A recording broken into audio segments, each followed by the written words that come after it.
Bem-vindo ao podcast O Próximo Passo, aqui com o especialista Tiago de Paula. E nesse terceiro episódio a gente vai falar sobre hábitos. E eu já vou largar logo porque o último foi muito longo e vamos lá, Tiagão. O que são hábitos e como eles formam em nossos cérebros? Como que forma isso? Cara, me explica como que isso é introduzido aqui nessa cachola. Opa, tudo bom, né, Felipe? Vamos embora, mais um hábitos. Isso aí é extremamente importante, cara. Uma das principais dores desses últimos 12 anos atendendo na clínica que os meus clientes trazem. Ou o problema é o hábito, construir um hábito que a pessoa não consegue, ou quebrar um hábito que a pessoa não consegue, ou o problema envolve hábito. E mais do que justo, porque os estudos mostram e a literatura fala que em torno de 40 a 60% de tudo que a gente faz diariamente é hábito. Então, se você pegar o menos pessimista, né, 40% de tudo que a gente faz todo dia é hábito. Então, de fato, você ter a capacidade de construir ou desconstruir hábitos de acordo com a sua necessidade é algo incrível que vale a pena conhecer, que vale a pena dominar, que vale a pena estudar, entender e, o mais importante, né, aplicar. Mas então vamos lá, o que é um hábito? Esse conceito de hábito ele já esconde umas coisas importantes para a gente entender. Então, quem é de anotar, anote. Hábitos são comportamentos automáticos que se repetem de forma regular ao longo do tempo. E muitas vezes, eu até arrisco dizer que na maioria das vezes, inconscientemente. O que é um hábito? Então, algo que você faz frequentemente e aí ele se torna automático, inconsciente, involuntário. E aí a gente está falando até do processamento no cérebro. Quando eu estou aprendendo a dirigir, por exemplo, eu tirei carteira com 18 anos, assim, 18 anos em um mês, porque eu sempre quis ter carteira, então, um pouquinho, na minha época era possível fazer isso, né? Um mês antes de fazer 18 anos, eu já comecei a parte teórica, e aí na hora que eu fiz 18 anos, eu já marquei logo as aulas de rua, e um mês depois eu já estava com a minha carteira. No início, você fica ali, né? Pensando, processando, usando a sua parte de cortical, os seus córtex pré-frontal, que deliberam, que decidem, que raciocina. Cara, eu tenho que pisar na embreagem, no freio, no acelerador, tenho que passar marcha, olhar retrovisor, interno, externo, tenho que colocar o cinto, tenho que olhar aqui o que meu instrutor está pedindo para eu fazer, olhar o trânsito, aquela confusão toda, e você tenso ali no volante, suando bicas, é muita coisa, e você tem que processar todas essas coisas, até que vira um hábito. Depois que vira um hábito, até o local do cérebro onde aquilo é processado muda. E a gente sai dos córtex e a coisa começa a acontecer aqui perto dos gânglios basais, ou gânglios da base, ou amígdala cerebral, que são estruturas mais primitivas que estão relacionadas com estímulo reflexo, ação, reação. Então é como se eu vou dirigir hoje, depois de bem mais do que 20 anos de carteira que eu tenho, eu entro no carro, aquelas coisas todas que antes eu tinha que pensar, agora vem, bate aqui nos gânglios e volta. Eu não preciso pensar. Daí eu consigo ouvir um podcast, eu consigo conversar com a minha esposa, consigo conversar com meus filhos e dirigir ao mesmo tempo. E, modéstia à parte, faço isso muito bem. Virou um hábito. Então, a primeira coisa que a gente tem que entender, por que que o hábito ele é tão poderoso? Porque depois que ele vira hábito, a gente não processa mais com a razão. É automático. Então, muitas vezes você quer mudar um hábito e se pega da seguinte forma: eu quero mudar os meus hábitos alimentares. Quero emagrecer e ter uma alimentação saudável. De repente, você se pega devorando um doce fora de hora, ou comendo fora de hora, ou tomando refrigerante, ou qualquer outra coisa. E aí você, no meio do processo ali, você fala, caramba, estou tomando um refrigerante de novo. E aí vem a frustração, vem a culpa, e aí você acaba tendo dificuldades ali de seguir com aquele novo hábito, que ainda não é um hábito, mas que você quer que se torne um hábito, que é a alimentação saudável. Porque você viu a Coca-Cola, aquilo foi um gatilho, e hábito tem gatilhos ambientais demais da conta, e de repente você automaticamente está tomando Coca-Cola. Quando você traz para a consciência, já foi ali meio copo de Coca-Cola, já foi um prato de bobagem, já foi um saco de chips, já foi, enfim, já foi. Quando eu era fumante, eu me lembro que às vezes eu me pegava acendendo um cigarro na guimba do outro. Na hora que eu parava, eu falava, gente, mas por que eu estou acendendo outro cigarro? Eu acabei de fumar. É o hábito, é automático. E às vezes, quando a gente traz para a consciência por algum motivo, já foi, porque é automático. Então, é isso. Hábitos são comportamentos automáticos que a gente repete. E ele se forma desse jeito. Pela repetição, nosso cérebro, que é uma máquina de criar padrões e hábitos, atalhos, vai tornando aquilo automático e começa a julgar isso, tirar isso do córtex para dar espaço para outras informações e começa a processar isso de forma instintiva nos gânglios basais. Falei difícil? Acho que não, né? É meio complicado mesmo, porque hábito é muito complexo. É igual, tô lembrando aqui do podcast passado nosso, né? Eu já tô até aqui, ó, com o meu papelzinho para poder anotar. Quantas IAA nós vamos falar nesse podcast? Pessoal de Boa. casa, ajuda nós, tá? Anota aí e quem sabe lá na frente a gente não faz um podcast exclusivo só para falar quem é a IAA e a importância que ela tem nas nossas vidas. E o Fundamental. Thiago, a gente pensar tanto na IAA, a gente falar tanto da IAA, até quando não precisa, isso é um hábito? Ah, isso é um alívio cômico. É um loop cômico. A gente agora virou, né? A gente traz a Yaya como forma de brincadeira interna mesmo, a famosa piada interna. Mas isso Ô, pode se tornar um hábito se a gente continuar até o episódio 20, por exemplo. interessante. Tiago, e qual que é o papel da psicologia na compreensão e modificação de hábitos? Ah, boa. Cara, a psicologia ela estuda isso há muito tempo, né? Desde que, na verdade, a gente começou a estudar o comportamento e a mente humana, que não tem como não fazer isso sem falar de hábitos. Então, ela vem trazendo muitos insights sobre o mecanismo. É toda essa coisa de onde processa, a estrutura do hábito que eu vou falar, né? É muito importante a gente entender a estrutura do hábito para a gente aprender como mudar hábitos ou construir hábitos de um jeito mais natural. Então, foi por conta dos estudos psicológicos que a gente descobriu a estrutura do hábito, questões como gatilhos, recompensa, que é crucial. Não importa o quão, é, é, o quão ruim é um hábito no sentido de desconstruir várias coisas ou trazer até um mal para a sua saúde. Não importa o quanto ruim é um hábito, ele traz um benefício. E isso foram os estudos da psicologia que trouxeram esses insights.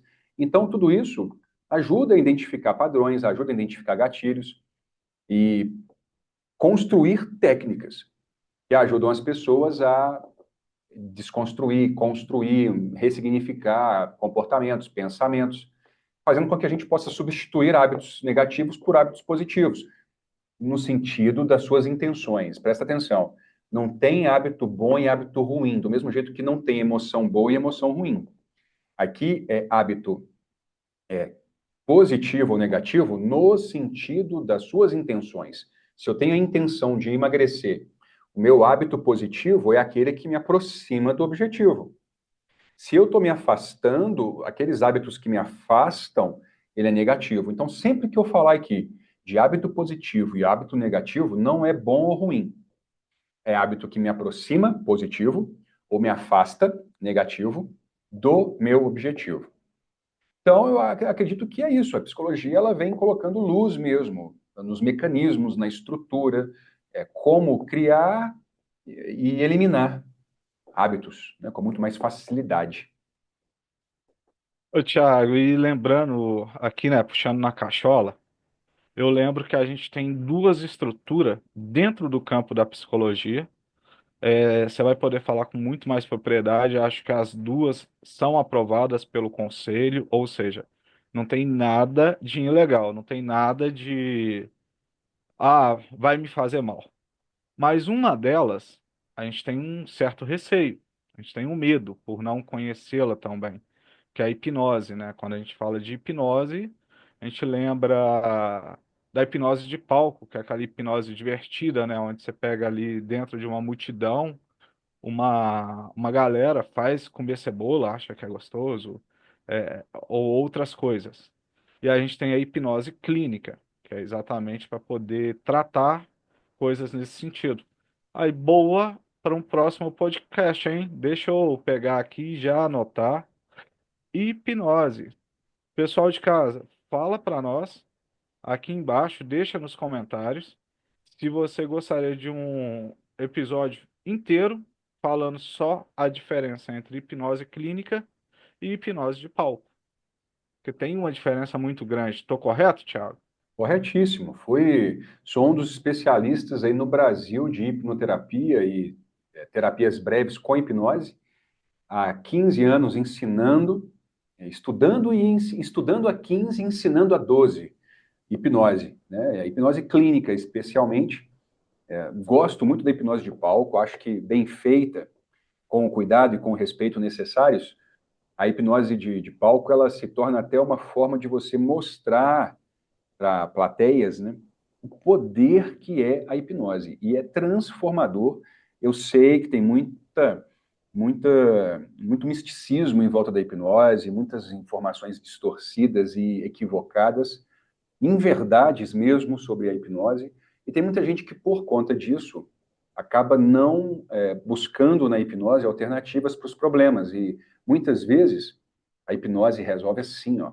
É muito indicada pelo Conselho de Psicologia, inclusive, a qual eu faço parte, indicada especialmente em casos de traumas, em casos de mudanças de hábito, em casos de emagrecimento, fobias, controle de dor, tanto dores, por exemplo, você vai fazer uma cirurgia e tem alergia grave a anestésicos. Você pode fazer em transe, por hipnose. E até a dor, aquela dor, ou dores emocionais, ou dores crônicas, que não existe algo físico grave, que pontual, mas é algo que você precisa lidar ao longo da sua vida. E aí é ótimo que você pode tirar aquele estímulo de dor ou diminuir de forma segura, porque tirar a dor é muito grave. Existem até doenças em que a pessoa não sente dor, e isso é muito problemático. Mas uma dor, por exemplo, enfim, uma dor, fibromialgia, que é uma dor crônica em que você tem que conviver com ela e é isso. Você consegue, através da hipnose, ressignificar essa dor, modular essa dor, diminuir essa dor e muitas vezes eliminar. Mas para o hábito, a hipnose é tão poderosa porque ela trabalha justamente a mente inconsciente, que é a parte mais responsável pelos principais hábitos automáticos que a gente vai construindo ao longo da vida.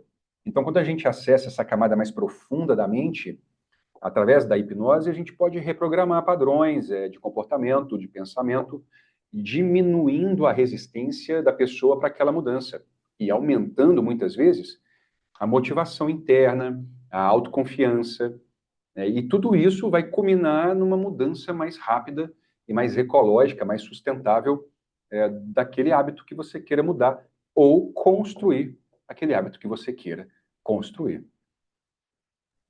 Ô, Thiago, eu me lembro aqui que eu te conheci por causa disso, né?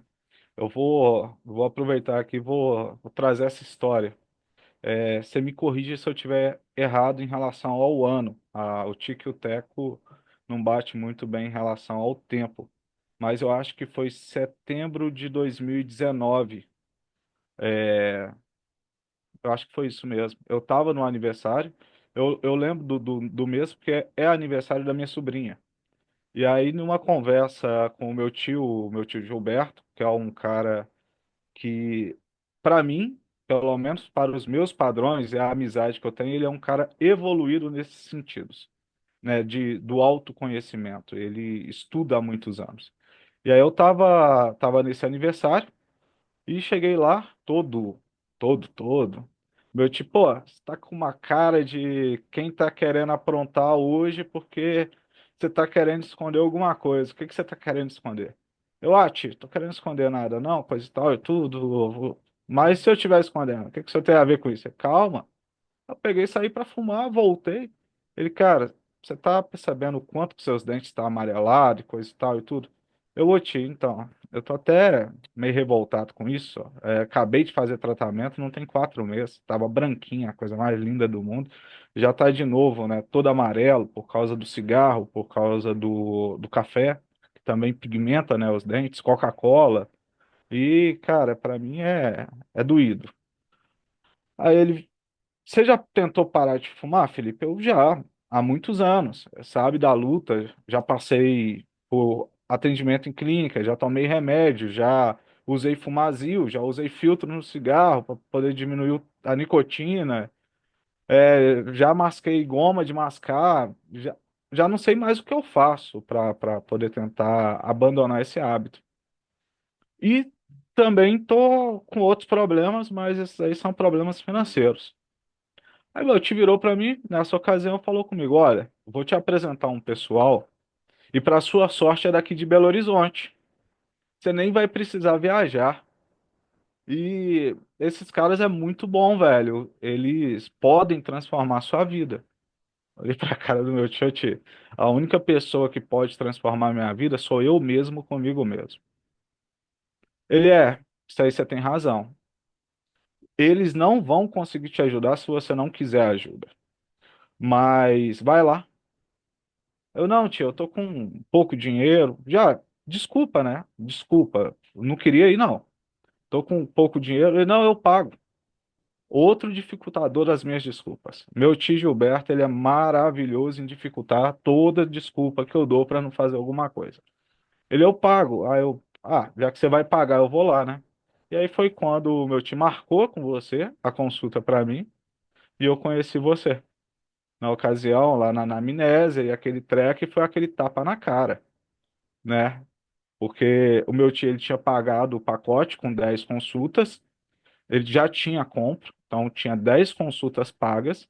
Eu cheguei para a anamnésia totalmente cético de tudo aquilo. Debrucei da minha vida para você, falei contigo, olha, eu quero abandonar o hábito de fumar porque eu acho que o hábito de fumar tá me quebrando financeiramente. Totalmente errado, né? A análise ali. E ao final daquela anamnésia foi aquele tapa na cara. Bum, cara, você está quebrando por outros motivos. Você está quebrando porque você está desenvolvendo estado de depressão, porque você está desenvolvendo síndrome do pânico, porque você está muito acima do peso, você está com baixa autoestima, você está com isso, você está com aquilo, você está com aquilo outro, e fumar é simplesmente uma porta de fuga e você está colocando a culpa da sua vida na sua porta de fuga. Você não vai parar de fumar. Se você vier comigo nessas 10 sessões, a última coisa que eu vou fazer por você é isso, é você parar de fumar. Você tem muita coisa para poder resolver antes de imaginar em largar esse gatilho. Você tem muito mais problemas que você nem vê. Eu vou ter que tentar te fazer enxergar aquilo que você não quer ver. Aí eu, caralho, esse cara é o quê? Mago? Bola de cristal, né? O que passava na minha cabeça. O dinheiro foi do meu tio mesmo, então deixa eu ir embora daqui, deixa esse maluco. Aqui na agenda eu tenho horário tal dia, tal hora. Você consegue estar aqui? E a gente entrou, né, pro tratamento. Hipnoterapia. Te falei no dia da anamnésia. Tiago, eu não acredito nisso, eu tenho meu cérebro blindado e você não vai entrar no meu cérebro. Você não vai conseguir nada com isso. Se eu não me engano, foi na sexta sessão que a gente conseguiu aprofundar. Desde a primeira você já me colocou em transe, mas não naquele transe no ponto que você precisava para poder começar a trabalhar ali as ressignificações e tudo, até mesmo porque eu não deixava inconscientemente, né, mesmo estando em transe, a gente tem o direito da tomada de decisão. O nosso subconsciente sabe, né? Então ele tomava aquela decisão de não aceitar. Eu inconscientemente tomava aquilo dali e dificultava a sua vida. E aí, em todo esse processo de dificultar a sua vida, você só começou a imputar resultados depois da sexta. Se eu não tiver equivocado, foi exatamente depois da sexta que você teve o seu primeiro resultado. E aí só faltava 4 sessões. E quando acabou as 4 sessões, eu lembro de você virar para mim e falar comigo, ou eu falei contigo, eu vou te comprar mais 10 sessões. Porque eu tinha começado a gostar do trem. Você falou comigo, eu só vendo 10. Eu, sério? É sério, eu só vendo 10.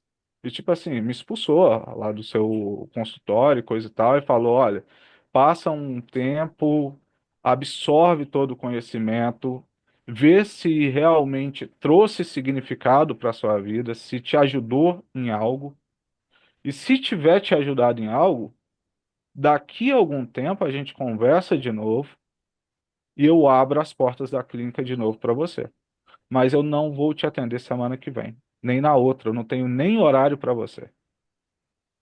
Então, usa o que eu te entreguei até agora a seu favor e vai viver sua vida. Eu te garanto que o que eu te entreguei até agora vai te trazer uma transformação real e significativa.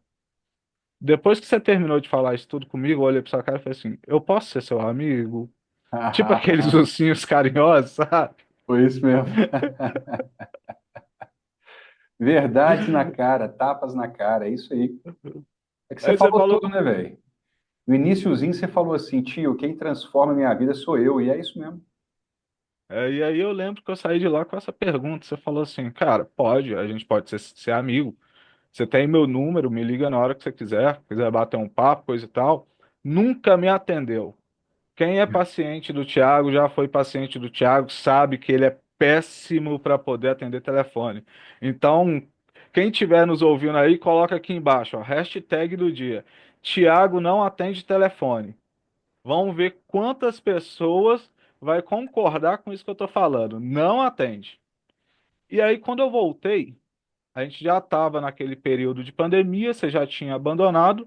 Então, essa foi a única experiência que eu tive até esse retorno, né? Praticamente 6 anos depois de quando você saiu do atendimento clínico, foi para uma multinacional, fez um trabalho brilhante lá nessa multinacional e resolveu voltar esse ano com já nesse projeto online. Nem é tanto para o clínico, já é mais para essa parte online. Então são 6 anos ali, né, sem poder usufruir de novas ressignificações e coisas do gênero. E por não poder utilizar da hipnose, porque eu não consegui outra pessoa que conseguia me transmitir conhecimento nesse tópico a ponto de eu conseguir resultado. Eu acabei estudando um pouco de PNL. E aí eu queria ver, nessa pergunta que eu vou te fazer, baseado em toda essa história que eu te contei, eu contei isso também para o pessoal entender um pouco que é diferente a hipnose e o resultado que ela traz. Eu acredito que é mais rápido, porque depois de tanto tempo aplicando PNLs e técnicas de PNL, que é programação neurolinguística, eu tenho resultados, mas não igual eu tive em 4 sessões, ou seja, em um mês, né? Porque foram só as 4 últimas que a gente conseguiu efetivamente trabalhar e fazer algo nesse sentido de ressignificar algo. Mas então, a pergunta. Como a hipnose se diferencia da PNL, como a hipnose pode ser utilizada para ajudar a gente a melhorar hábitos, né, fazer essa mudança de hábito, e como que a PNL pode nos ajudar a fazer também essa mudança de hábito.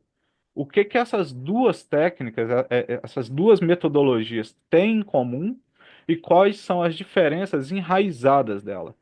Uma delas eu já vou falar aqui, já vou dar um spoiler. A PNL você não entra em transe. Mas e o que mais tem por trás disso? Boa. Pô, mas várias lembranças aqui com essa história que você contou. Foi bem isso mesmo. As 6 primeiras sessões te prepararam para as 4 últimas, porque era o tempo que você precisava para se soltar, para entender o seu transe, para sair um pouco do controle, né?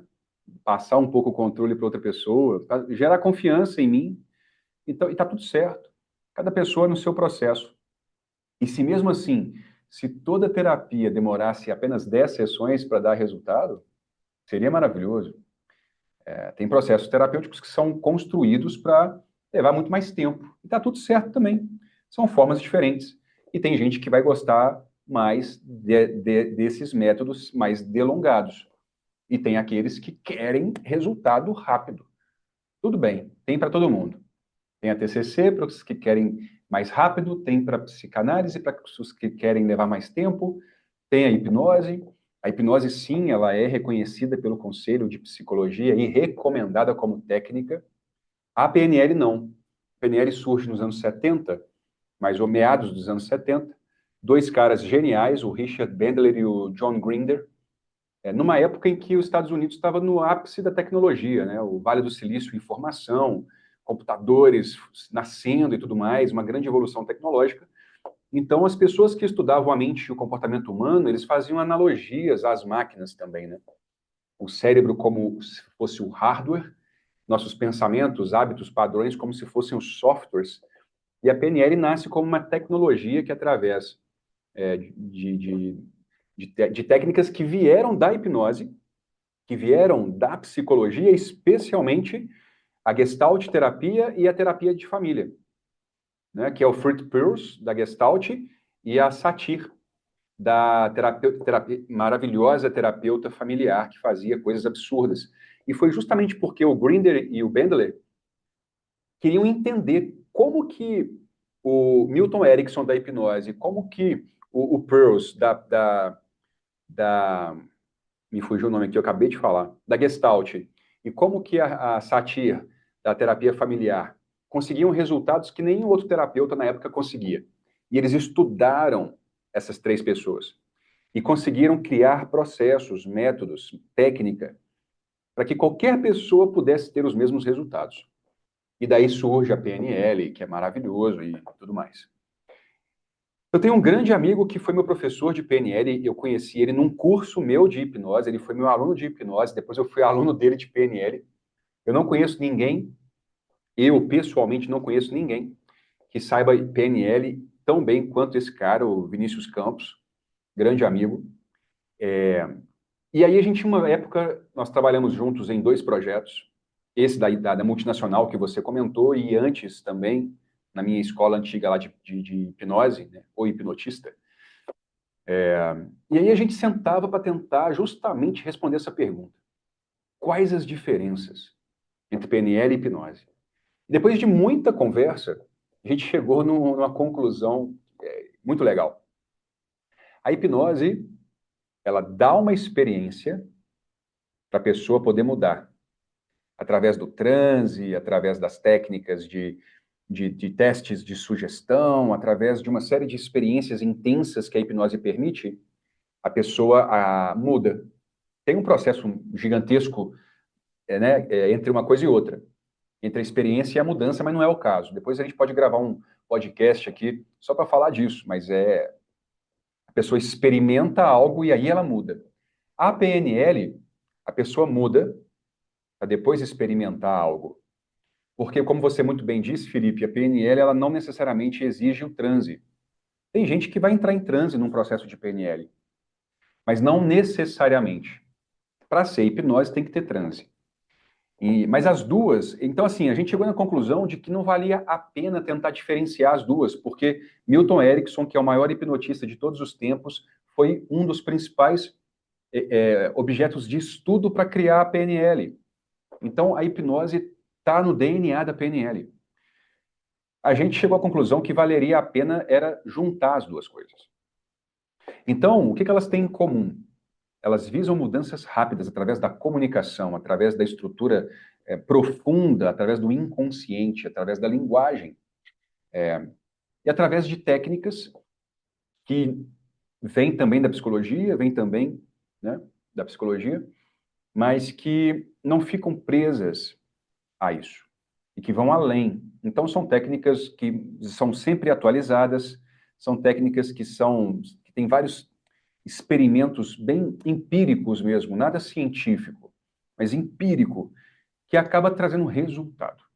Então, quando a psicologia é ciência, a hipnose é considerada ciência pela psicologia, a PNL é considerada pseudociência. Mas o que eu já consegui de resultado para milhares de pessoas com a PNL, então, para mim, eu não ligo muito em relação a isso, sabe? O que que é ciência, o que que não é ciência, o que que é complementar, o que que é holístico.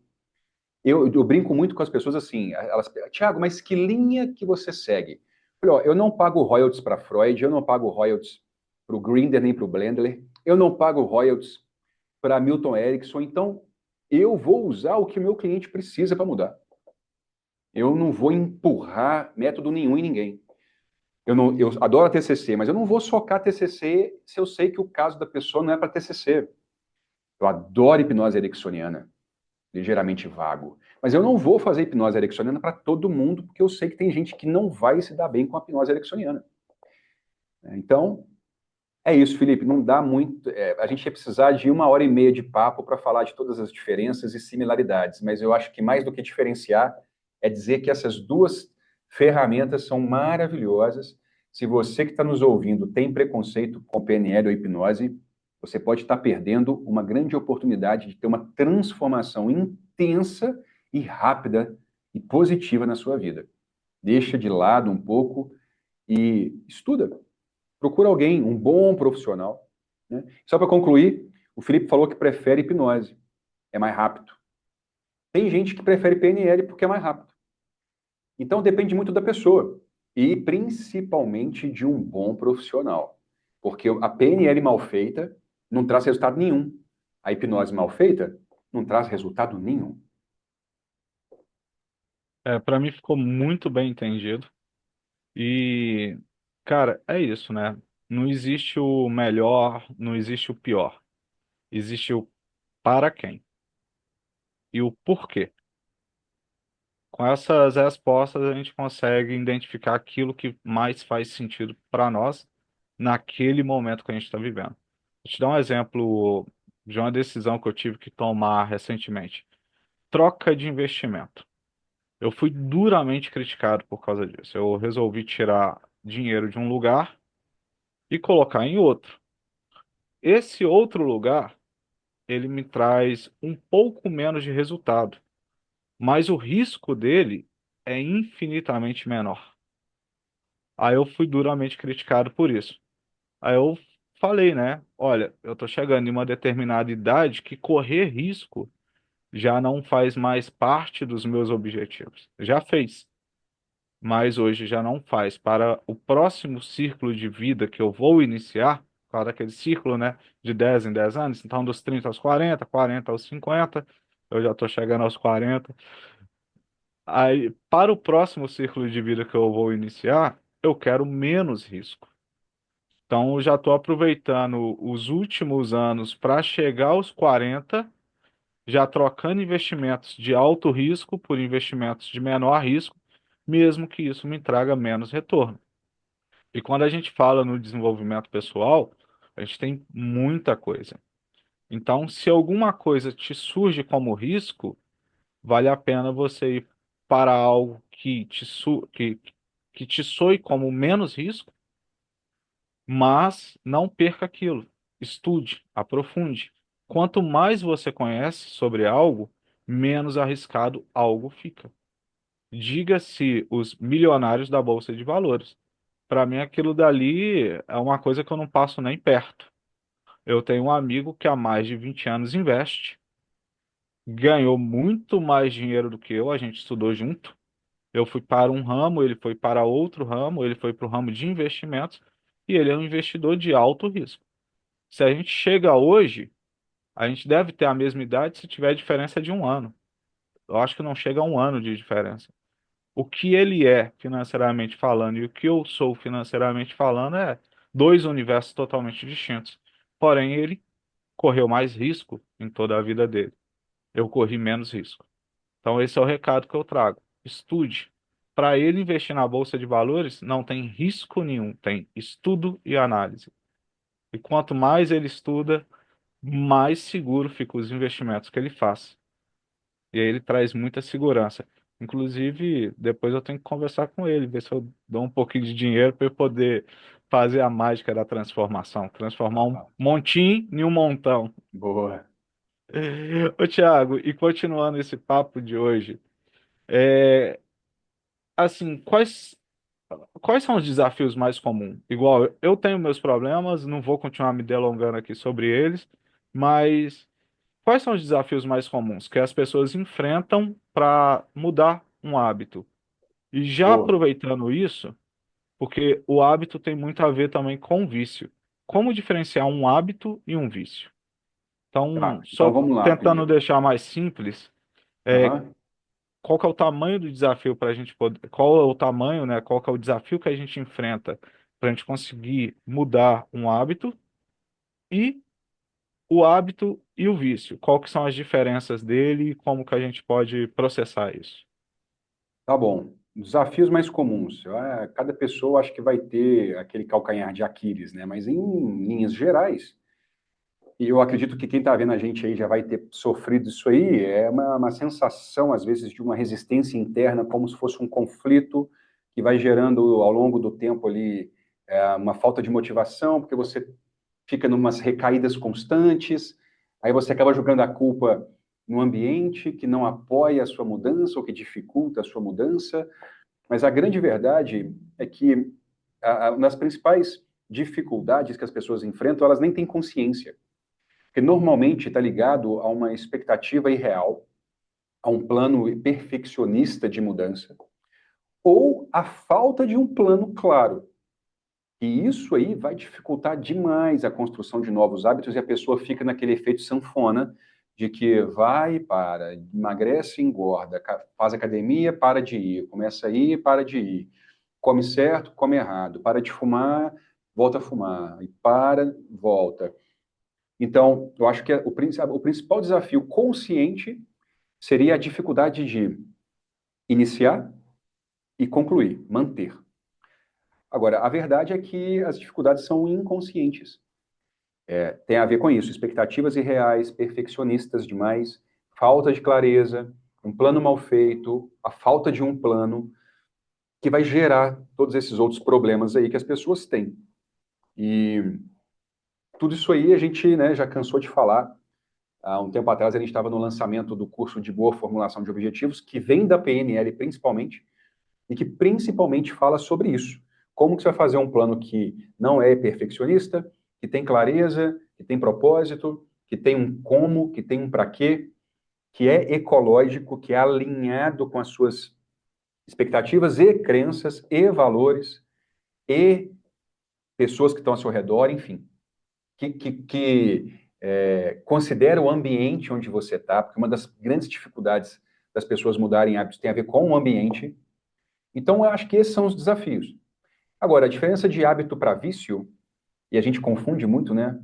Fala, nossa, eu estou viciado em tal coisa, e às vezes é só um hábito. A principal diferença é que o vício tem ligação com substâncias, né? Exógenas, uma substância química que vem de fora para dentro. Então, quando você tem um vício em alguma substância química, a gente está falando que existe uma substância fora do seu corpo que você tem que colocar para dentro e isso te vicia em algo. Agora, existem muitos vícios que se tornam hábito. Existem muitos hábitos que se tornam vícios. Então, a linha disso aí tem principalmente a ver, literalmente, com uma classificação que é, por exemplo, as tabelas, né, de doenças que existem. O CID, por exemplo, é uma tabela internacional de doenças que tem ali graus de intensidade de algumas coisas. Então, vai chegar uma hora que o hábito ele fica tão intenso em algumas coisas, especialmente nas coisas ruins, né, nos estragos que aquilo causa na sua vida pessoal, profissional, na sua saúde, e de repente na tabelinha ali ele sai de hábito e vira vício. Mas mais importante do que entender essa diferença é entender como é que o hábito é construído e como é que ele é desconstruído. E aí eu vou dar um bônus aqui, Felipe. Então segura aí que eu vou dar um bônus, vou entregar. Quem é de anotar, que anote. O hábito ele é composto por três elementos, como se fosse um triângulo, uma tríade. Tem o gatilho, que é um estímulo que chega até você, que vai desencadear uma rotina, que é tudo aquilo que você faz ou sente, que vai gerar um benefício. Então, os elementos são gatilho, rotina e benefício. Sempre tem benefício, por pior que seja o hábito que você tem na sua vida. Só vira hábito se tem benefício. E para desconstruir o hábito é muito importante entender isso, que todo hábito tem um benefício, tem um ganho, porque é justamente ao entender quais são os gatilhos, quais são as rotinas e quais são os benefícios que você consegue desconstruir o hábito de um jeito muito mais simples. Certo? Certíssimo, Thiago. E isso me trouxe uma dúvida. Se todo hábito é considerado benefício, existe hábitos que são universalmente considerados benefício? E se existe, quais seriam eles? Olha, vamos lá.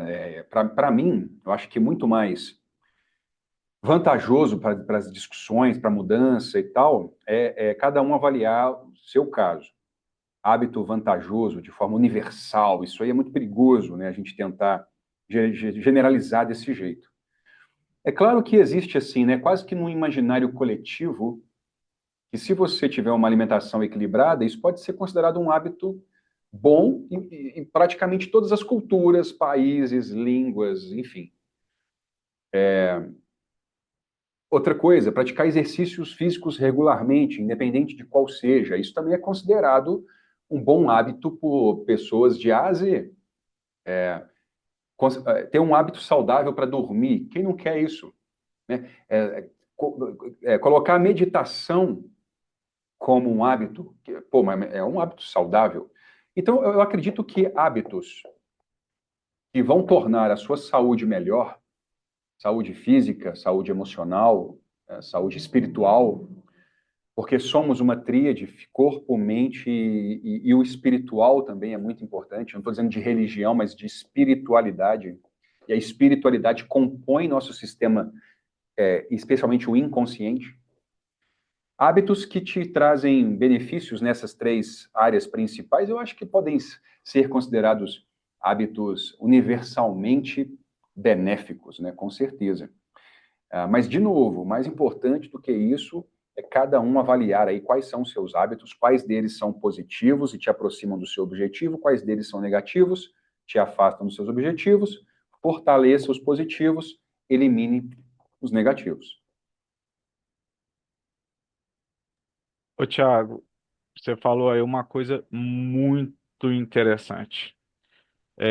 Dentro desses hábitos universais, né, que você falou que traz benefícios, tem um que, enfim, tem um desses, porque assim, eu só me encaixei em um, tá? Então eu vou defender ele. Porque o restante eu não tenho uma alimentação saudável, eu não pratico exercício. Eu não sou universal. Mas tem um que você falou que é a meditação. Eu estava até tentando pesquisar aqui para ver se eu encontrava a pesquisa que traz essa informação, mas eu não consegui encontrar a fonte acadêmica. Talvez você vai saber. Se você não souber, Yaya, ó, primeira vez que a gente coloca o nome da Yaya aqui, ó, no papelzinho. A Yaya nos ajuda a pesquisar, nos encontrar e colocar a referência dessa pesquisa aqui embaixo. A mudança que apenas 5 minutos de meditação causa no seu psicológico. Você consegue melhorar a sua vida, assim, sair de um ponto A e ir para um ponto B meditando apenas 5 minutos por dia. Porque o principal intuito da meditação, eu acho que o estudo traz isso, né, como prova de meditar 5 minutos faz muita diferença, é porque esses 5 minutos de meditação, provavelmente você está ressignificando algo. Então, chega alguns pensamentos ali naquele momento, você não vai brigar com esse pensamento. Você simplesmente vai deixar ele ir. Pensamentos ruins, você vai deixar ele ir.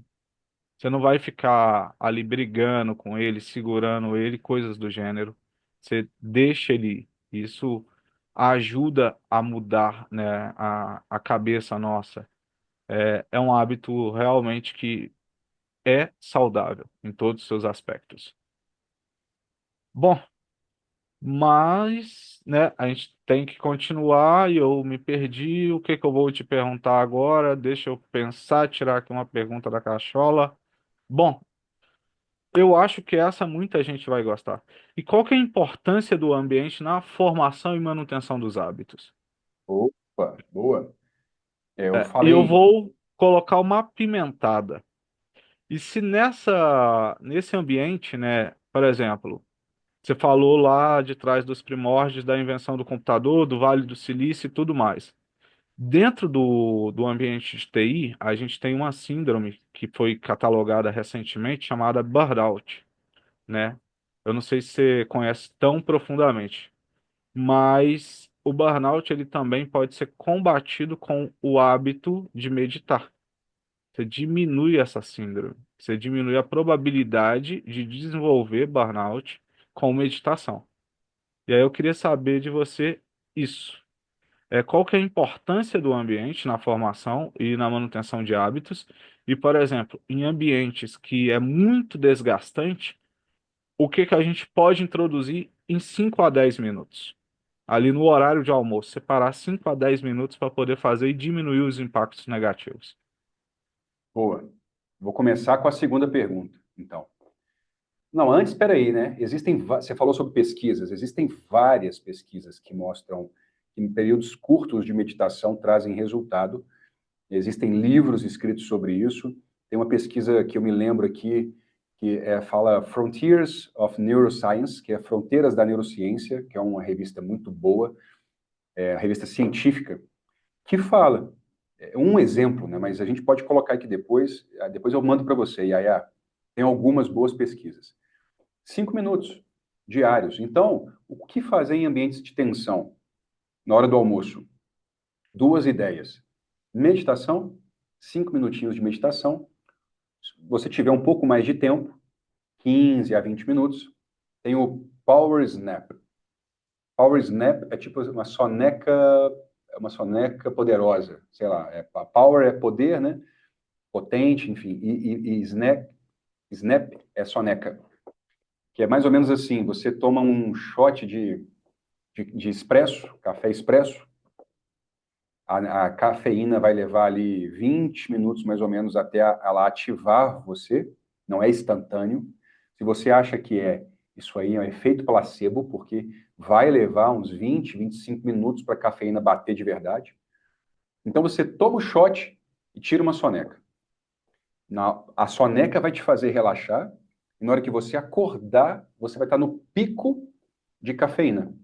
É uma técnica de produtividade aí. Eu não aconselho que você faça sempre, isso é meio drástico. A meditação eu aconselho que você faça sempre.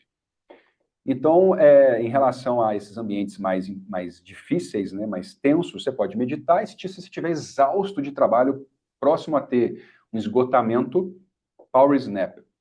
E se você estiver próximo de um burnout, tem uma técnica genial, chama férias. É, tira férias. É importante parar, você não é uma máquina. Tiago, tirar férias. Essa é a última sugestão que eu imaginei, Tiago. Pois é, meu caro, tira férias. Tem muita gente que acha que tirar férias é você ser um tanto quanto, sei lá, você está sendo negligente, gente viciada em trabalho, né? Eu estou negligenciando meu trabalho se eu tirar férias. Beleza, então trata como negligência programada e programa a sua negligência. Mas tira férias. Eu vou sair de férias amanhã, viu? Não, programa com mais intensidade, pô. Antecedência, desculpa. Programa com antecedência. Porque Ai, senão mas essa foi senão os muito coleguinhas de boa. trabalho aqui ficam na mão. Não, aí não. Não, mas Mas essa a foi outra, muito né? Deixa eu boa. esquecer da pergunta, não. Qual que é a importância do ambiente? Na estrutura que eu falei, tem gatilho, certo? É a origem de tudo. Então, os gatilhos estão no ambiente. É fundamental, o ambiente é fundamental para os hábitos, tanto para construir quanto para desconstruir. Você tem que considerar os ambientes que você está, para que você pense em como resolver os seus hábitos. E, além disso, você também pode usar o ambiente a seu favor. Aí eu vou gastar um pouco mais de tempo, vou passar uma técnica. Você vai facilitar o que você quer e dificultar o que você não quer. Se você quer uma alimentação saudável, quando você abre a geladeira, tudo ali que está em acesso fácil tem açúcar ou é processado, você está se colocando à prova desnecessariamente. Ainda mais porque você não é bom em controlar a alimentação, que se fosse, não tinha que mudar hábito para alimentação saudável, já teria uma alimentação saudável. Então, dificulta. Não tenha alimentos errados em casa. Ou se tiver, que eles estejam lá no fundo, fora do alcance dos olhos, e que na frente da geladeira, as primeiras coisas que você vê ou alcance sejam alimentos saudáveis. Se você acorda de manhã e coloca o telefone no soneca e não vai na academia, põe o telefone para carregar no banheiro. E aí, na hora que tocar, você vai ter que levantar da cama para desligar. E aí você já está de pé. Fica mais fácil não colocar no soneca. E já organiza a sua bolsa da academia, a sua comida de manhã. Já deixa as coisas que você tem que colocar para sair, tudo já preparado, que você não tem que procurar seu tênis, arrumar sua roupa, preparar sua mala, cozinhar. Porque na hora que você acorda e pensa, nossa, eu tenho um trabalhão para fazer agora para ir para academia, você vai ficar dormindo. Se já está tudo preparado, você tem só que levantar, ir no banheiro para desligar o despertador, já lava a cara, já escova o dente, já vai, está tudo pronto, só pega e sai, você está facilitando. Vai estudar? Tira o telefone de perto, tira os distratores, tira as notificações do computador. Se você precisar do computador para estudar, procura um ambiente silencioso ou coloque abafadores auriculares. Prepara a iluminação, hidratação fácil, beba água, porque o seu cérebro é composto por 74% mais ou menos de água. Beber água te faz pensar melhor e mudar hábitos melhor. Hidrate-se, deixa a garrafinha perto. Enfim, prepare o ambiente, tirando as coisas que você não quer, dificultando o acesso às coisas que você não quer ou que você quer evitar, e facilitando o acesso às coisas que você quer, que é bom, que tem a ver com seus objetivos, que te aproxima deles. E é isso. É, Thiago, isso aí. Eu tô até negociando com a minha esposa, sabia? Eu tô precisando fazer duas imensões, dois cursos. Eles são ligeiramente rápidos, eles não são muito longos, não. Um tem aproximadamente 70 horas de aula e o outro tem aproximadamente 50 horas de aula, então dá um total de 110. Ele é mais prioridade para mim, que ele tem em torno de 70 horas, o outro ele é menos prioridade. Aí, como a gente tá com criança pequena e tudo, né? O nosso neném tá com 4 meses e poucos dias. Eu tô tentando negociar com ela para que eu consiga fazer essa imersão e voltar mais rápido para o ambiente familiar, eu ficar uma semana no hotel. Então, o que que eu faria nessa uma semana? O mínimo possível dos meus compromissos diários, igual a temos os dias de gravar. Então, no dia de gravar, a gente loga, faz o que for necessário, grava. Se tiver ao vivo, deu o horário, pausa ali, né, no compromisso e vamos pro ao vivo. Fechou, imersão de novo. O porquê que eu estou tentando negociar isso com ela? Porque eu descobri que é uma forma de eu conseguir absorver o conteúdo de modo mais fácil e retornar com menor impacto. Ela tá meio assim, porque ela, pô, 4 dias, 5 dias longe, ser enfiado dentro ali do quarto e coisa e tal. Eu tô tentando explicar para ela o benefício que isso traria. Porque eu acho que se não for assim, eu vou gastar quase um mês para poder ter o mesmo resultado. E eu já falei, muita gente me conhece, sabe que eu sou muito ligado a resultados. E para mim tem dois parâmetros que eu analiso muito no resultado: o tempo e a métrica. Trazer um exemplo simples de entender. Se eu estou em busca de R$ 1 milhão e eu conquistei esses 1 milhão em um mês, é diferente de eu conquistar esses 1 milhão em 10 anos. tem outro valor essa conquista. A métrica do tempo mudou.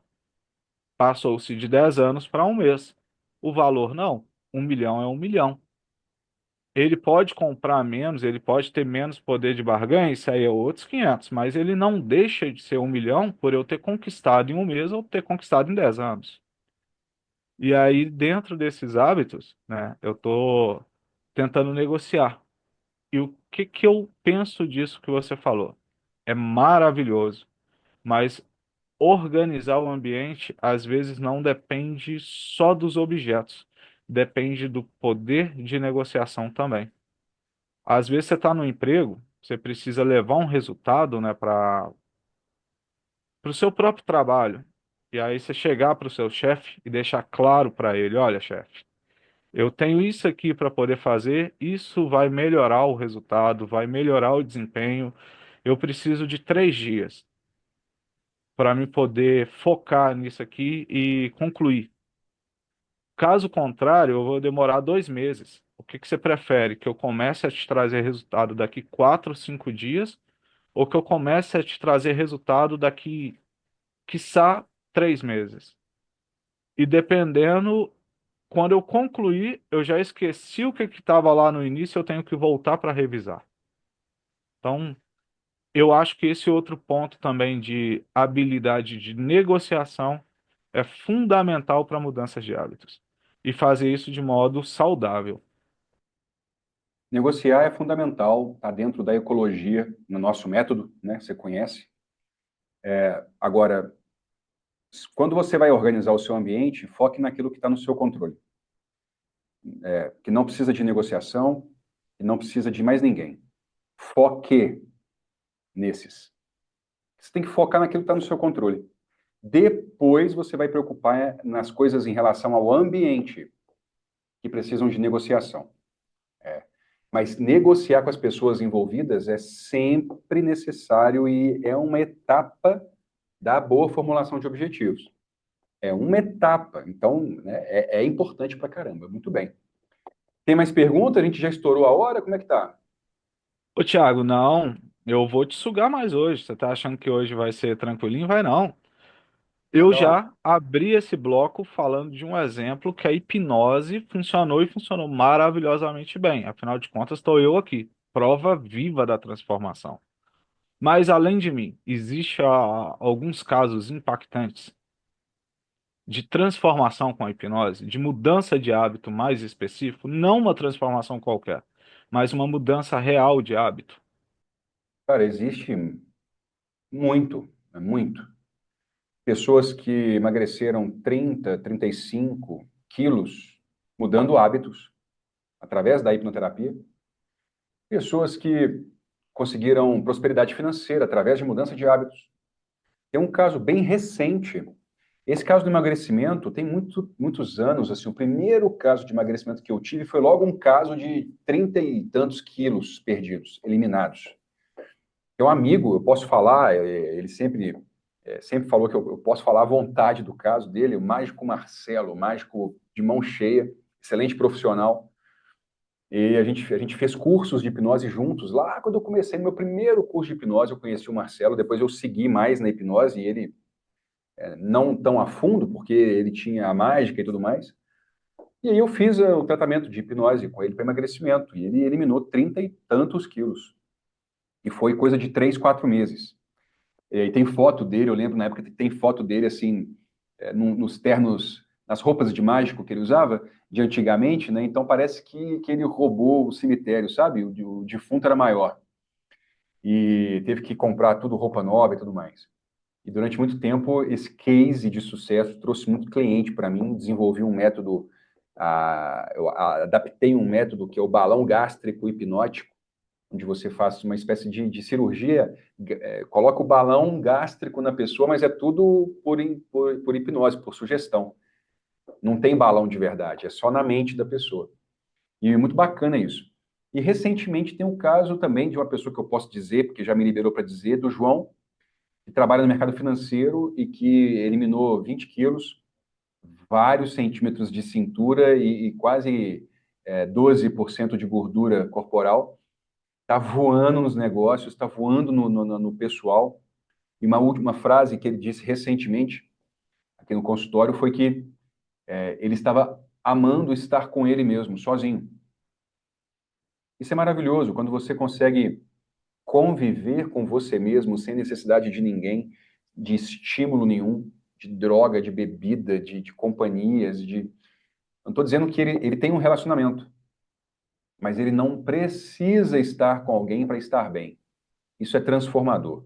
Você está bem e escolhe estar com alguém para estar bem junto, mas não ter que estar com alguém para estar bem. A diferença aí. Ficou bom isso, hein? Dá um corte aí também. E aí, dá um corte aí, hein? É isso. Eu estou me sentindo ótimo comigo mesmo, sozinho. E ele reclamava muito que as segundas-feiras dele eram de procrastinação. E 3, 4 encontros a gente tinha transformado a segunda dele num dos dias mais produtivos. Então, são alguns exemplos, né?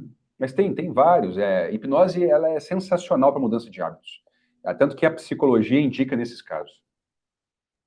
Ô, Thiago, eu vou te fazer duas perguntas e depois a gente pode ir para as considerações finais. Manda? A próxima vai ser bem capciosa, hein? Eu acho que Opa! depois disso você vai até me mandar uma mensagem no WhatsApp falando algumas cositas más. Mas o que que acontece? A gente já sabe, tem aí na internet quilos e quilos de materiais falando, velho, mude um hábito em 21 dias. Mude um hábito em sei lá quanto tempo. Faça esses três passos aqui e mude um hábito. Pule as 7 ondas e pule e mude um hábito e conquiste seus objetivos, que é pior ainda. Guarde não sei quantas sementes de não sei qual fruta na carteira para você poder ter dinheiro. Não é parar de gastar, não. A semente vai, né? Mas enfim. O que que eu quero saber? O que a ciência diz realmente, falando de estudo? Tira lá da cachola, estudo. O que que a ciência diz, né? O que que é comprovado de tempo que se leva para poder mudar um hábito e, por exemplo, se a ciência disser realmente, olha, demora 21 dias para poder mudar um hábito. É possível mudar esse hábito mais rápido aplicando, por exemplo, PNL ou aplicando hipnose? Qual seria a diferença de mudar o hábito sem nada, só por força de vontade, sem conhecer nada? Tem um menino aqui de 10 anos, ele cai toda hora e ele quer mudar esse hábito de cair, ele não conhece nada, nada, nada, nada, nada. Eu acho que o exemplo foi ruim, mas vamos supor, eu sou uma pessoa de 21 anos, não conheço nada de desenvolvimento pessoal, quero mudar um hábito. Só na força do querer, só na força de vontade. E pô, estudei um pouco mais, tô me desenvolvendo no lado pessoal, tô desenvolvendo inteligência emocional, tô me desenvolvendo na auto-hipnose, tô me desenvolvendo na PNL, na meditação, ou seja, estou me desenvolvendo como pessoas. O quanto que isso interfere? A gente tem sustentação para poder falar isso de modo extremamente científico? A gente tem sustentação para falar isso de modo empírico, bastante. De modo científico, não tanto, porque não tem nenhuma pesquisa que crava isso. Pra você ter ideia, eu já fiz uma pesquisa extensa em relação a isso, e para você ter uma ideia da loucura que é, as pesquisas vão variar de 18 dias a 250 e poucos, acho que 254 dias. Vamos arredondar, 260 dias. Então a gente está falando de uma régua muito grande, né? Uma diferença absurda, de 18 a 254 dias que as pesquisas variam. E não dá para cravar mesmo. Se alguma pesquisa que fala de comportamento humano cravar uma coisa, fica de olho, que pode ser picaretagem, como essas todas que você listou aí agora há pouco. Pular ondinha, mude em 21 dias. Existe um estudo muito interessante dos 21 dias, né, que foi o tempo que o corpo da pessoa levou para entender que ela tinha perdido uma parte do corpo. O negócio até começou fisiologicamente o estudo, fisiológico. Foram 21 dias que o corpo e a mente da pessoa levou para identificar que ela tinha perdido um membro por amputação, por acidente, por qualquer motivo. Depois eles levaram isso para mudança de padrões e encontraram ali bons resultados. Se a pessoa se a pessoa tiver uma estratégia e um método, ela levaria ali 21 dias para o corpo dela e para a mente dela entender que aquilo é um novo hábito. Mas isso não quer dizer que ela não vai ter recaída, isso não quer dizer que ela não vai ter o efeito sanfona, isso não quer dizer que ela não vá voltar para os padrões antigos, não tem nada disso. Mas, de novo, eu acho que esse esforço de X dias, não sei quantos dias, isso funciona muito bem para vender promessas rasas, falsas, distorcidas. E se você curte comprar isso aí, quem está me vendo, tá tudo certo. O mais importante é você encontrar um método que para de importar quantos dias eu vou levar para mudar. Porque a mudança, eu sempre falo isso, mudança demora menos de um segundo. Mudança é instantâneo. Como assim? Ah, mudar é instantâneo. E eu te provo isso. Quanto tempo precisa para mudar a vida de uma pessoa colocando um trauma na vida dela? Uma fração de segundo. Duvida? Se você sofreu um acidente de carro, é um milésimo de segundo para você ficar traumatizado pro resto da sua vida, e isso pode impactar o resto da sua vida. Você é assaltado, toma um tiro, vê alguém, a morte de alguém. Traumas acontecem em frações de segundo. E às vezes muda a vida da pessoa para sempre. E por que que um hábito bom, uma mudança positiva, não pode acontecer em fração de segundos? O que demora é você decidir mudar de verdade, é você tomar vergonha na cara, é você começar, é você parar de procrastinar e vencer suas desculpas. Isso demora pra caramba. Mas depois que você decide e vai e faz, é um segundo, menos do que um segundo. E se você tem um método forte o suficiente para você parar de ter o número como objetivo e ter o propósito como objetivo, eu dou um exemplo. Ao invés de você ficar buscando diminuir os números na balança, você ter um propósito de ser mais saudável, a mudança é imediata. Quando eu comecei a correr, eu queria saúde, eu não queria emagrecer. Mas olha só, eu emagreci. Eu queria saúde, eu não queria alimentação melhor. Eu queria saúde da corrida. Mas olha só, minha alimentação mudou. Eu não queria baixar meu índice de gordura. Mas olha só, baixou. E eu corro há 4 anos, 5 anos. E pretendo correr até os 80, 90, até meu corpo aguentar. Nossa, Thiago, mas você vai correr mais 40 anos, mais 50 anos? Não. Eu vou correr, hoje eu corri. Eu vou correr domingo. Aí depois eu vou correr terça. Aí depois eu vou correr quinta. E quando eu estou correndo, hoje mesmo, hoje eu corri. De verdade, eu acordei muito cansado e eu quase coloquei no soneca. Eu falei, eu vou levantar e vou correr menos, vou correr o que eu aguentar. Eu comecei a correr. Cara, foi dor em tudo quanto é lugar, minha perna pesada, cansada, porque eu tô correndo, aumentando meu volume de corrida, né? Os primeiros 1,5 km, assim, foi difícil, mas eu não parei. E aí depois, foi sensacional a corrida. Meu corpo esquentou, eu saí daquele marasmo, concluí 7 km e tô com mais 7 km na minha conta. Eu não... Quando que eu mudei? Eu mudei no dia que eu peguei meu tênis velho, durante a pandemia, falei para minha esposa, eu vou ali embaixo correr. E eu achei que eu ia correr 10 km, corri 20 minutos, quase morri. Corri, caminhei. Fiquei cheio de dor. Aí eu procurei uma consultoria de corrida. Aí depois eu comprei um tênis melhor. Aí depois eu corri minha primeira prova, 3 km, 5, 10, 15, 18, 21, 30. Uma hora eu chego nos 42, que é a maratona. Mas eu não estou preocupado com isso, não. Eu estou preocupado com correr domingo agora. Concorrer hoje de manhã e correr.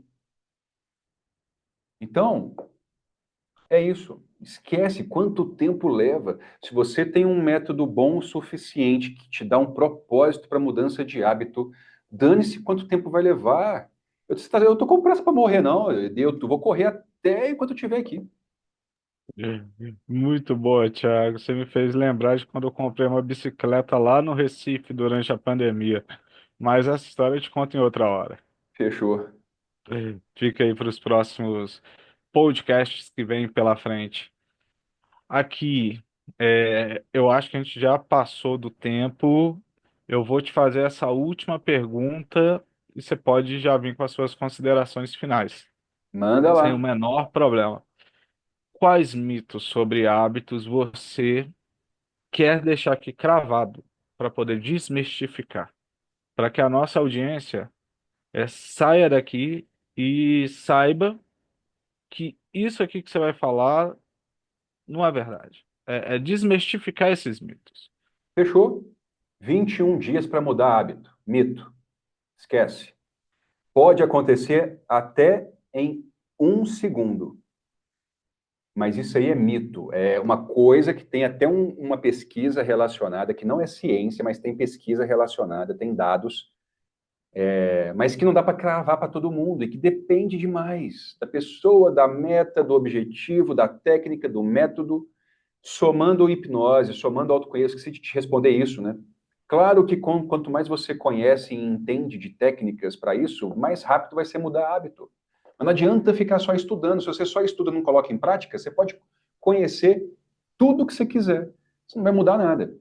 Às vezes uma pessoa que não sabe nada, não sabe nem o que é hipnose, o que é PNL, o que é BFO, às vezes ela simplesmente vai lá e faz e muda. Então, o mais importante do que o conhecimento é o fazer. Mas é claro que fazer com conhecimento às vezes é mais rápido. Mas mudar em 21 dias é mito. Força de vontade resolve tudo, é mito. Força de vontade é limitada. Ela acaba. E se você não tiver método, propósito, para quê, como, ela vai acabar e você vai desanimar e vai acabar desistindo, porque você pensa, pô, eu sempre começo e não termino, então isso não é para mim. Isso é para você, sim, só falta método. Então, força de vontade vai resolver meu problema. Mito, 21 dias, mito. Outro mito, eu preciso estar pronto para mudar um hábito. Mito. Se você for esperar estar pronto para mudar alguma coisa, você não vai mudar nada nunca. Vai e faz. Faz com o que você tem e vai melhorando. Se você nunca fizer, não vai conseguir mudar nada na sua vida. Então faz. Primeiro começa, depois melhora. Tá bom, 3 mitos, né? Esses aí são ótimos mitos para você desmistificar. 21 dias não muda nada necessariamente, então sai desse mito. Força de vontade não vai resolver nada, sai desse mito. E qual que foi o último que eu falei? Ô, Thiago, eu não anotei aqui. Que coisa feia, hein? Mas você que está nos vendo anotou e você lembra. E você vai entender agora que esses principais mitos e vai fugir de todos eles. Mensagem final para a gente encerrar a live, senão a Yasmin vai ficar brava. Anota aí, Felipe. Hábitos são fundamentais. Lembra da tríade do hábito: gatilho, rotina e benefício. Quer mudar hábito? Vou finalizar com uma técnica. Identifique quais são os gatilhos de um hábito, identifique as rotinas do hábito, identifique os benefícios do hábito. Escreve no papel, pedaço de papel e caneta. Depois você vai manter o gatilho, trocar a rotina por uma rotina que você gostaria de que seja boa para você e mantém o benefício. Exemplo, eu fico ansioso, gatilho. Fumo um cigarro, rotina. Benefício, me sinto calmo. Muda isso. Estou ansioso, mantenha o gatilho. Eu vou respirar 5 minutos. Muda a rotina. Para ficar calmo. Benefício. Eu mantive o gatilho, ansiedade, sensação de ansiedade. Eu mudei a rotina. Ao invés de fumar, eu vou respirar 5 minutos e eu mantive o benefício da calma. Estuda o seu hábito que você quer mudar, identifica essas 3 estruturas, muda a rotina por uma rotina positiva para você. E vai ficar muito mais fácil mudar hábitos. Certo? Tudo certo por aqui. Thiago, acho que com essa a gente encerra Eu sou Felipe Alves para o podcast O Próximo Passo. É, você já sabe qual que vai ser o próximo tema depois desse? Já conseguimos decidir? Estou em dúvida entre dois. Vamos fazer surpresa. Tá em dúvida entre dois? Me conta. Só eu que estou ouvindo, só. Me conta. Ó, a hipnose, você falou, eu acho legal. Gostei do tema hipnose. Mas também gostei de meditação e higiene do sono. Vamos pensar, vamos pensar. É, o que que você acha da gente pedir os nossos amigos que ouviu aqui para poder colocar aqui embaixo a opinião deles? Vota aí então. Boa, boa ideia, boa ideia. A gente quer ouvir você. A sua opinião é fundamental para nós. Coloque aqui embaixo. Hipnose e derivados ou meditação, higiene do sono e derivados. Quem ganhar, o próximo episódio será sobre isso. Então, fechou, Thiago. Vamos fechar esse episódio. Vamos contar com o apoio da nossa audiência para a gente poder produzir cada vez mais conteúdo qualificado para aqueles que nos ouvem. E a gente tem muito repertório. A gente, assim, né? Tô aproveitando da sua autoridade no assunto e tô indo junto. Você tem muita autoridade sobre isso, conhece muito sobre tudo que fala, tem uma propriedade muito grande. Então, audiência, me ajuda a colocar o Thiago em saia justa. Vamos trabalhar tópicos para ver se a gente consegue apertar ele e ele chegar um dia e falar assim, cara. Essa pergunta realmente me colocou em saia justa. Esse tópico eu vou ter que voltar ali, abrir um livro e estudar sobre ele. Então, vamos levantar tópicos, vamos ajudar a gente a tentar trazer algo que possa colocar o Thiago em uma saia justa. Esse é um desafio junto comigo, vem comigo. Thiago na saia justa. Topo, topo demais. Vamos embora. Até o próximo passo. Até o próximo passo. Um abraço.